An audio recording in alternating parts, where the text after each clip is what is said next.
მოგესალმებით, წარმოგიდგენთ მარტივ გზას იმისთვის, თუ როგორ შევცვალოთ უჯრის ფორმატი ისე, რომ შესაძლებელი იყოს ჩანაწერის ნულიანით დაწყება.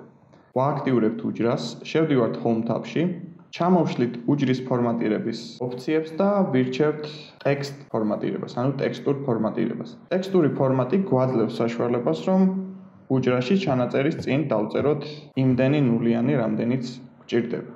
კიდევ ერთხელ ვირჩევთ ფორმატებს და ვირჩევთ ტექსტურ ფორმატს. ეს საშუალებას გვაძლევს, რომ ჩავწეროთ ნულიანი უჯრაში ჩანაწერის წინ.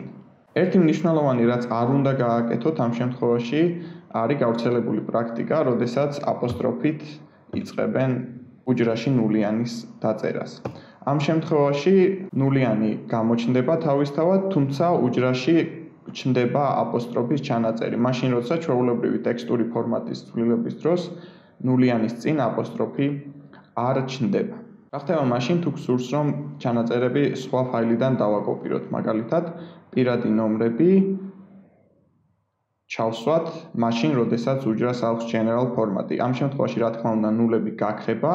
იმისთვის, რომ ნულები შევინარჩუნოთ, საჭიროა წინასწარ უჯრები ან ის სვეტი, სადაც ვაკოპირებთ, ფორმატი შევუცვალოთ მთლიანად ტექსტური ფორმატით და შემდეგ ჩავაკოპიროთ. ამ შემთხვევაში ნულიანები შენარჩუნდება. და ბოლოს, როგორ უნდა წავშალოთ ნულები, როდესაც გვაქვს ტექსტური ფორმატი. პირველი გზა შეიძლება იყოს პატარა მწვანე ღილაკზე ხელის დაჭერა და convert to number ოფციის არჩევა.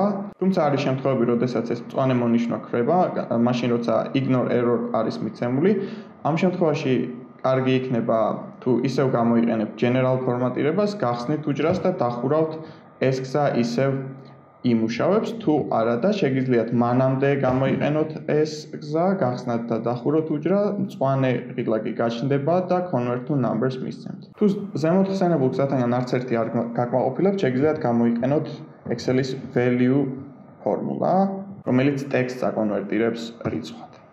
დღეისათვის სულ ეს იყო. მადლობა ყურადღებისთვის. მომავალ შეხვედრამდე.